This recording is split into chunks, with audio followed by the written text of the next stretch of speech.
사기보다는 좀 떨어지는 거 아니야? 또 언론에서도 말들이 많고 우스갯소리로 정부주도 하락이라는 말도 있잖아요. 정부주도 하락.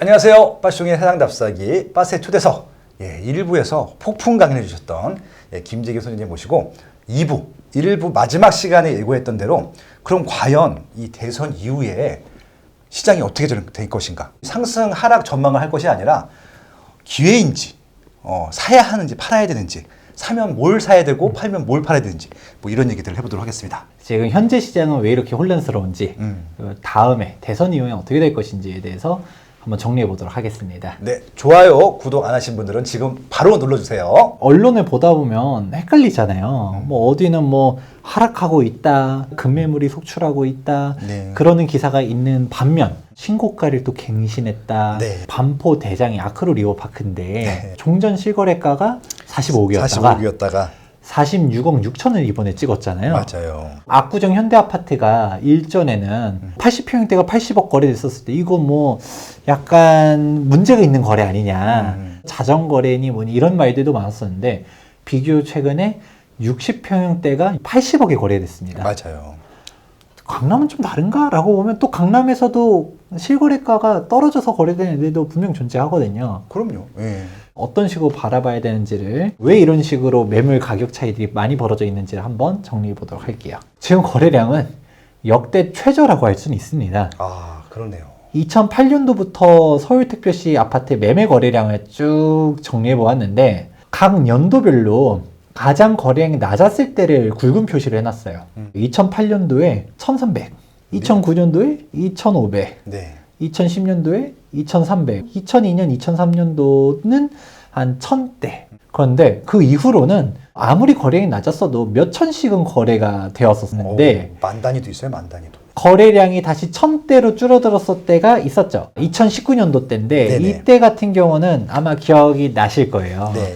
2018년도 9.13 대책 터지고 네. 처음으로 서울 아파트 가격 상승률이 꺾였다. 강남도 꺾였고요. 네. 압구정 현대아파트도 꺾였었습니다. 맞습니다. 네. 그러면서 막 그때 이제 집값 떨어진다, 겁봐라. 2018년도, 19년도 공급 폭탄이 이제 본격적으로 오면서 효과를 발휘하는 거다라고 했었지만 쫙 올라갔었죠. 네. 다시 공급량이 줄었어요. 오. 금융위기 이후로 정말 엄청 오랜만에 1000대로 다시 떨어졌거든요. 그러니까 사람들이 이제 말을 하는 거죠. 야, 이것 봐라. 집값 떨어진다. 거래가 이렇게 안 된다. 제가 한번 빠숑님한테 질문을 드려볼게요. 예를 들어 네. 거래량이 낮다라는 거는 약간 네. 어떤 의미인 것 같아요? 지금 아무래도 적극적으로 매수를 하려고 하지 않는 것들이기 때문에 뭔가 시장에 문제가 생겼다. 통상적으로는 많은 사람들이 그러면 이제 하락이 시작되는구나. 이런 기대들을 하는 쌓인 메시지로 보통 생각들을 하죠. 그렇죠. 네. 보통은 매수를 적극적으로 안 하니까 거래가 네. 안 되겠구나 그렇죠. 라고 생각하는 건데 약간의 함정이 있습니다. 네네. 제가 다음 통계 자료를 한번 가져왔어요. 네. 한국부동산원에서 나와 있는 자료예요. 보게 되면 아까 봤었던 것처럼 1600건 거래, 이거는 매매로 거래된 것인데 그 외로 거래 건수를 보다 보면 뭐 생각보다 뭐 거래되는 게 많긴 합니다. 근데 그 중에서도 좀 눈에 띄는 게 증여예요, 증여. 증여는 줄질 않아요. 요즘 조금 준 것 같아요 라고 해도 사실 매매 거래 건수랑 증여 거래 건수를 보면 이 증여에 대한 비율이 더 늘어나는 거죠. 매매 거래가 줄었다라는 거는 매수자분들이 빠숑님이 말씀해 주셨던 것처럼 지금 적극적으로 사기보다는 좀 떨어지는 거 아니야? 또 언론에서도 말들이 많고 우스갯소리로 정부주도 하락이라는 말도 있잖아요. 정부주도 하락. 정부가 네. 막 자꾸 하락 안정되고 있습니다. 네. 기다리세요. 지금 공급은 충분합니다. 이렇게 얘기를 항상 말씀을 해주시다 보니까 네. 기다려야 되나? 라고 하는데 그럼 반대로 매도자들 같은 경우는 집이 안 팔리잖아요. 네. 정말 급해서 급매물로 내놓는 사람들도 존재하긴 하지만 네. 진짜 소유자분들의 대다수도 집값이 하락한다라는 공감대가 형성이 돼 있으면 지금 급매물 내놔도 잘 안 팔려. 그럼 더 싸게 너도 나도 막 급매가 속출해야지 가격이 실제로 막 무너질 거잖아요. 그렇죠. 그런데 막상 보면 그렇게 급매물도 별로 없고요. 신고가를 또 갱신하는 단지들은 또 있어요. 괴리감이 있다라고 생각할 수 있는데 그 부분에 대해서는 이 증여 건수를 보면 더 명확하게 알 수 있습니다. 그럼요. 증여가 뭐 많을 때는 2,000건도 넘게 했어요. 이 말은 뭐냐? 이 가격에 팔고 싶진 않아. 더 올라갈 것 같아. 그런데 그대로 내가 가지고 있자니 세금이 네. 너무 세잖아요. 증여하자 라는 움직임들이 있는 거고요. 실제로 현재 최고 세율이 45%에다가 30% 중과 붙으면 75%, 여기에 지방세 10% 붙이면 82.5%가 최고 세율이에요. 그렇죠. 그리고 종부세는 다주택자라고 하면 막 빵빵 터트려 버리다 보니까 네네. 야, 이거는 팔지도 못하고 가지고 있지도 못하고 진퇴양난이라고 할 수 있는데 네네. 증여를 하게 되면 어떤 효과가 나타날 수 있느냐. 일단 양도세가 줄어요. 양도소득세로는 막 8억 터지는데 증여를 하면 6억이면 끝나네? 물론 증여가 세금이 없는 건 아니고 어마어마한 건데 그렇죠. 양도세를 너무 미친 듯이 올려놓으니까 차라리 증여가 싸네라는 생각이 들 수가 있다는 거죠. 그리고 증여를 하게 되면 또 어떤 효과가 나타나느냐. 종부세 같은 경우는 인별과세가 원칙이에요. 네. 우리가 세대분리 같은 경우는 모든 세대원들을 주택수를 다 합산해가지고 다주택자를 산정하잖아요. 근데 종합부동산세 같은 경우는 자녀도 1주택, 부모도 1주택이면 각자 1주택자라 보고서 종부세율이 다주택자 중과세율이 적용되는 게 아니라 1주택자 세율로 적용이 됩니다. 물론 1세대 1주택자에 따른 뭐 11억 공제가 6억 공제를 주는 거는 있을 수는 있겠지만 네. 예를 들어서 4인 가족인데 아빠 한 채, 엄마 한 채, 아들 한 채, 딸 한 채예요. 그러면 다 6억, 6억, 6억, 6억 해서 24억 공제 받고 다 1주택자 세율로 가기 때문에 종부세 부담이 적다라는 거죠. 나 혼자서 네 채를 다 가지고 있으면 종부세가 그냥 억 단위로 터질 거가 확 분산이 될 수가 있는 것인데, 그리고 자녀한테도 어차피 팔면 남는 것도 없으니까 증여를 해주자 라는 움직임들이 나타나고 있다는 거죠. 그러네요. 여기에 대해서도 재밌는 거가 집값이 떨어진다라는 공감대가 형성돼 있으면 집을 증여할까요? 아니죠. 팔겠죠. 팔겠죠. 예. 증여할 의미가 없죠. 예. 떨어지는 자산을 뭐하러 증여해줘요? 인지를 하고 있다는 거죠. 아, 공급이라는 거가 근본적으로 그렇게 늘기가 쉽지 않다. 더군다나 이렇게 증여까지 하는 주택들 같은 경우는 외곽 지역에 있는 주택들이 아니에요. 중심지, 핵심지, 똘똘한 한 채인데 상담을 하러 오시는 분들 중에 A주택도 강남이야. B주택은 용산이야. 네. 그러면 막 가격대들이 막 15억씩, 20억씩 올랐잖아요. 네네. 근데 그분들도 스트레스가 정말 많아요. 똑같죠. 네. 종부세가 너무 많이 나와요. 그쵸, 소장님. 그쵸. 어떻게 해야 될까요? 그러면서도 팔긴 너무 싫어. 그러니까 이제 증여를 한다든가 이런 식으로 방법들을 찾는 건데, 외곽 지역 같은 경우는 쿨하게, 물론 쿨하진 않지만 네. 아픈 손가락을 좀 정리를 하죠. 네. 광역시들 같은 경우도 보다 보면 체계별 재건축으로만 공급이 되다 보니까 이 공급량 자체가 많지도 않고, 여기서 말하는 이 공급량이라는 것도 실질적으로 멸실주택들도 감안한 순수한 공급량을 따져봐야 되는 게 핵심이라는 것이죠. 그렇죠. 사람들이 이거 뭐 시가 안 잡힐 것 같다. 그리고 자산가들은 부동산을 투자할 떼돈을 벌어야지 라고 하면서 투자하는 게 아니라 인플레이션 해지를 하자, 돈의 가치가 떨어지는 것만 방어를 하자라는 거에 오히려 포커스가 맞춰져 있다 보니까 실물자산 쪽으로 목표를 설정해 놓고서 움직인다라는 것이죠. 근데 재밌는 거는 지금 현재 전월세 거래량도 낮다라는 거거든요. 그렇죠. 그렇죠.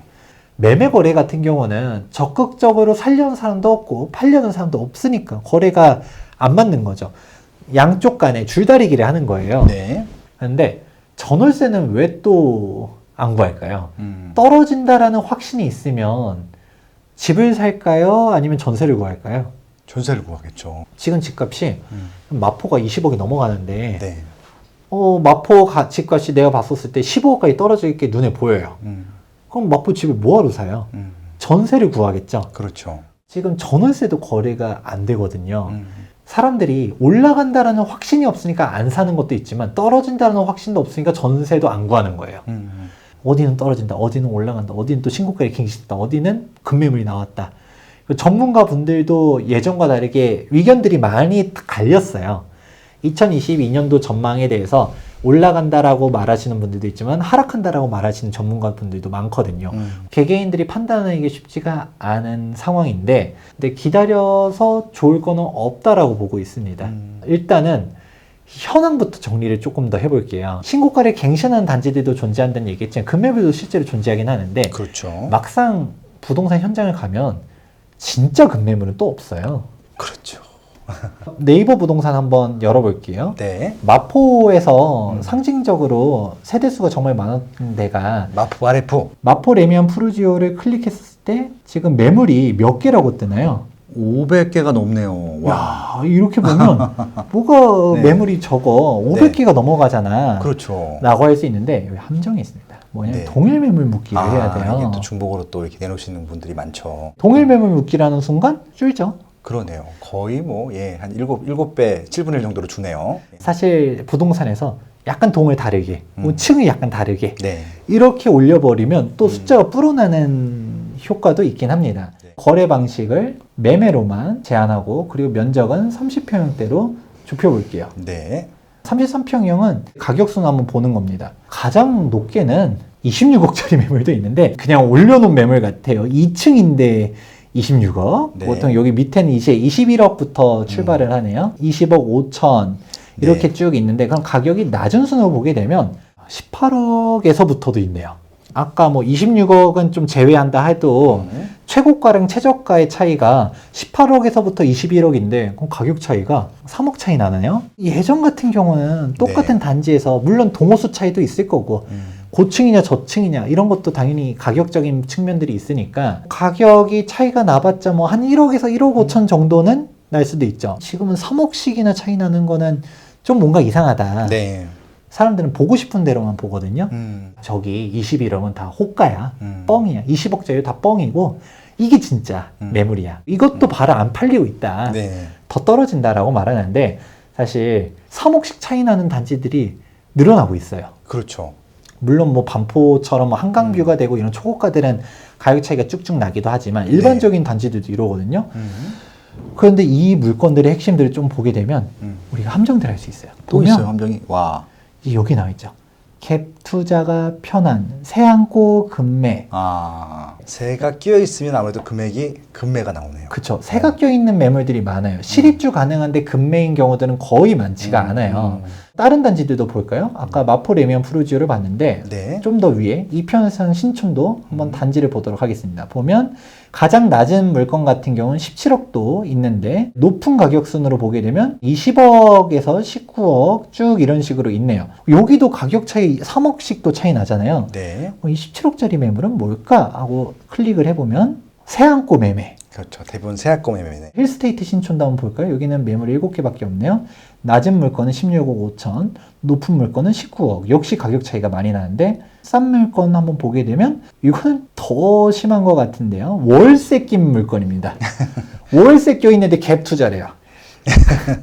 보증금이 2억이다. 그럼 14억 5천이 현금으로 필요한 거예요. 그렇죠. 이건 뭐 지금 다주택자들 같은 경우는 또 후순위 대출도 안 나올 텐데. 그렇죠. 네. 싼 물건들이 있는 건 맞아요. 근데 막상 따져보면 함정들이 있는 게 전월세 상한제, 계약갱신 청구권제, 일명 임대차 3법들로 인한 문제점들이 있습니다.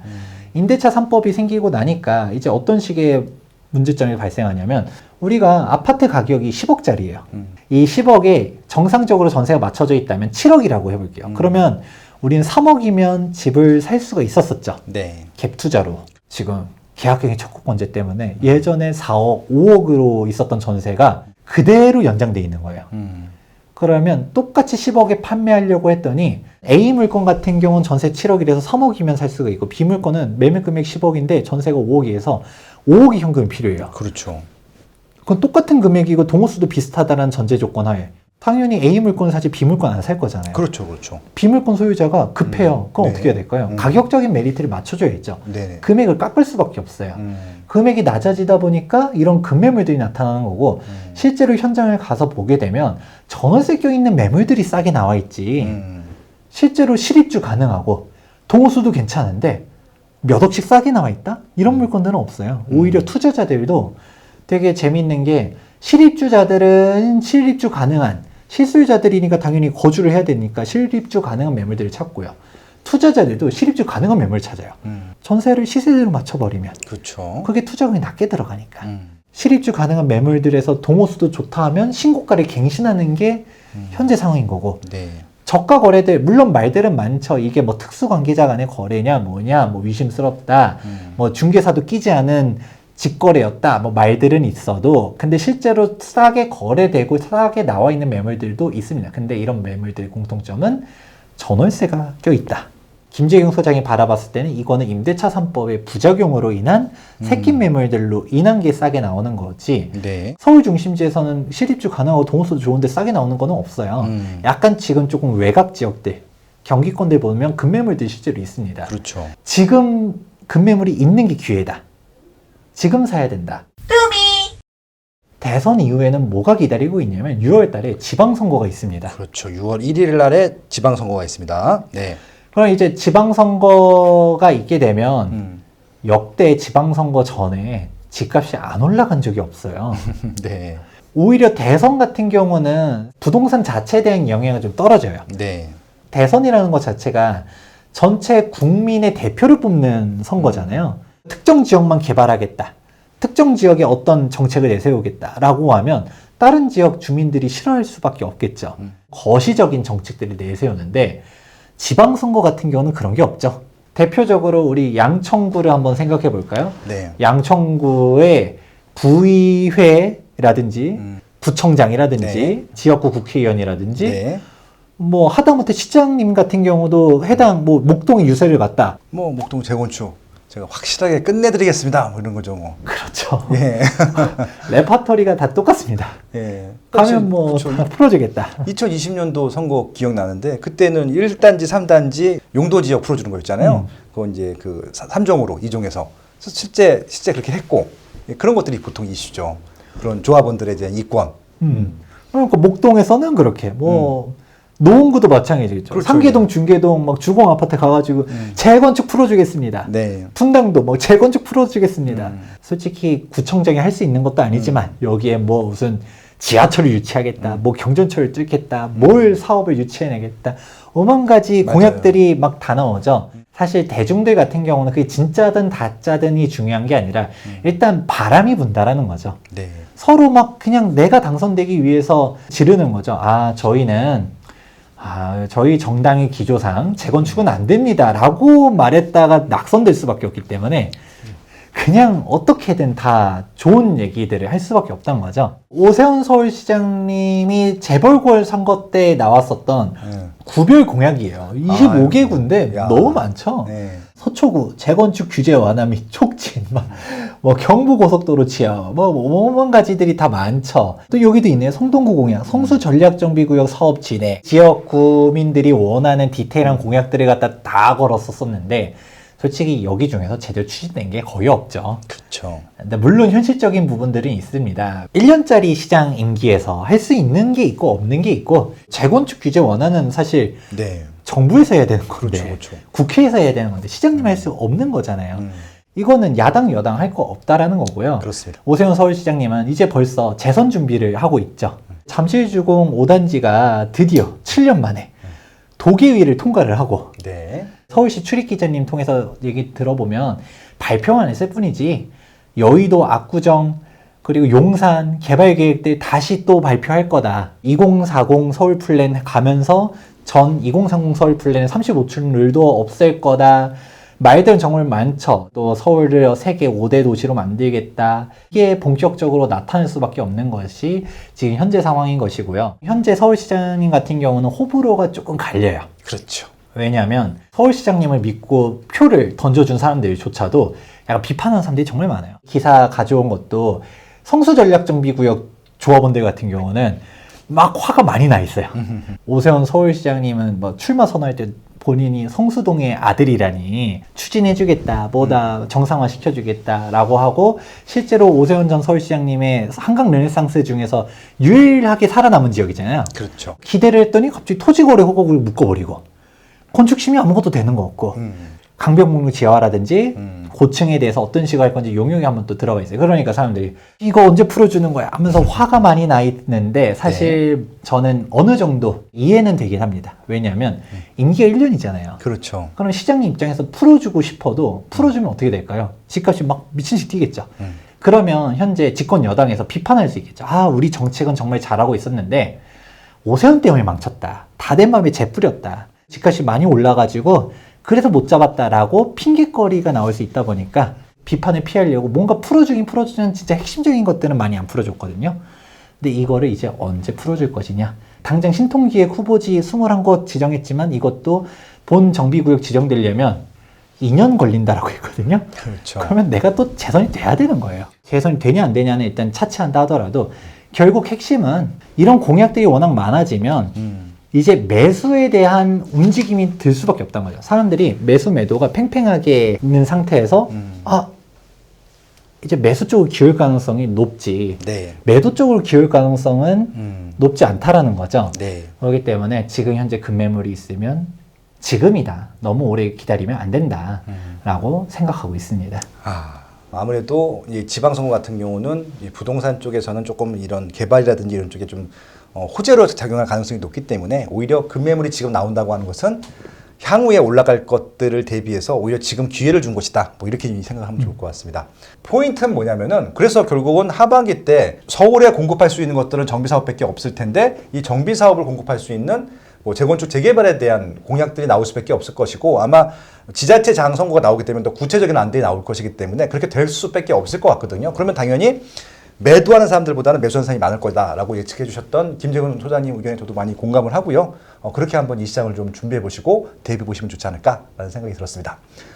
예, 이번 코너도 너무 좋았었습니다. 다음 시간에는 네. 또 한번 또 새로운 네. 이슈들 그 시점에 따른 재밌는 내용들로 갖다 준비해서 오도록 하겠습니다. 어차피 대선은 끝났을 거고 그리고 지방선거 아마 직전일 것 같거든요. 아마 그런 주제로 다뤄보면 좋을 것 같습니다. 오늘 고생하셨고요. 저희는 네. 또 다음 시간에 뵙도록 하겠습니다. 예, 고맙습니다.